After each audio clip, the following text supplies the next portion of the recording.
Thank you, Mr. Chairman. Thank you, Ranking Member. I appreciate your having this hearing. Appreciate your being here today. So I read your article in the Washington Post that using the debt ceiling as leverage in the deficit debate is unwise and dangerous.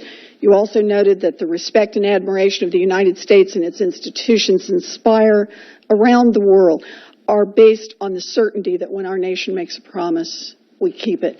And I take it from what I've heard here today that all of you agree with that same sentiment. I had read yours, Mr. Bentsen, that it is unacceptable for Congress to ever voluntarily default on the debt, and that continual short-term extensions of the debt limit increase unnecessary market uncertainty and raise questions about our nation's creditworthiness. So I think we're all on the same page here, and I agree. I think that makes sense.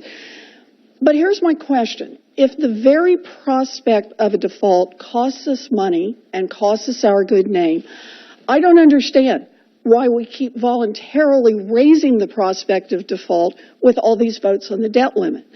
Congress already controls the size of the debt. It gets to decide how much the government taxes and how much it spends.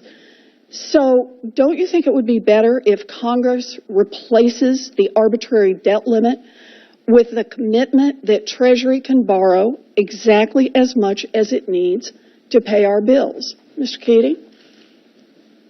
Well, the technical issue, Senator, of how you change the process, if you change the process, will have to be resolved among and between you and your colleagues. There are probably many different approaches that make good sense. I think what me and my colleagues are saying is when it's all said and done, whether you scrap the debt ceiling processes exist now, if you go to another structure, another system, if you include or don't include the president in the process, then fine. I mean, just get it fixed. But I don't know what the very best solution would be. I just think it's very important to look for a solution that we don't do this every 2 years or even every 6 weeks. So I think we're in the same place, Mr. Keating. We can't do this every year, every 2 years, every 6 weeks, since what I hear you saying is the very threat is costing us money.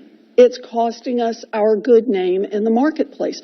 And the way we stop doing that, it seems to me, is to take responsibility for these debts. Does that make sense? Well, you're right. I mean, there are debts. You have to pay them off eventually. That you've got to pay them. Anybody disagree with that? Senator, I would just say that so much of our spending is on autopilot already. If you look at the next 10 years, mandatory spending, which doesn't get a vote here in the Congress, is 61% of outlays. Interest on the federal debt is 11% of outlays. That's about 3/4 of all our spending. My worry is if there wasn't a gut check about increases in the debt, that those numbers would simply get worse. If your household and you sit down with your spouse and you say, well, where are we, right? You've got to make a decision about whether you want the next credit card or the next purchase, because at some point it gets unmanageable. So, Mr. Stevens, I hear you saying, in effect, you want some accountability in the system. But it seems to me that accountability means that we want to reduce wasteful and unnecessary spending, even if those votes are not politically popular. Accountability means voting to close tax loopholes so that wealthy individuals and big corporations are going to pay a fair share here. Accountability does not mean taking easy political votes and then turning around and grandstanding over whether or not we're going to raise the debt limit.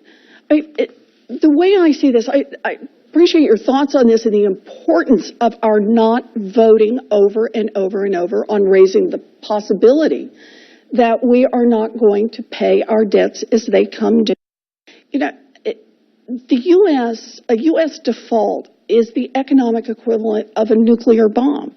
But thanks to this arbitrary debt limit, we routinely arm that bomb and watch in horror then as the clock ticks down to zero. There has to be a better way to do this. And it seems to me the least we can do, the bare minimum we can do, is pass a long-term debt ceiling increase as quickly as possible.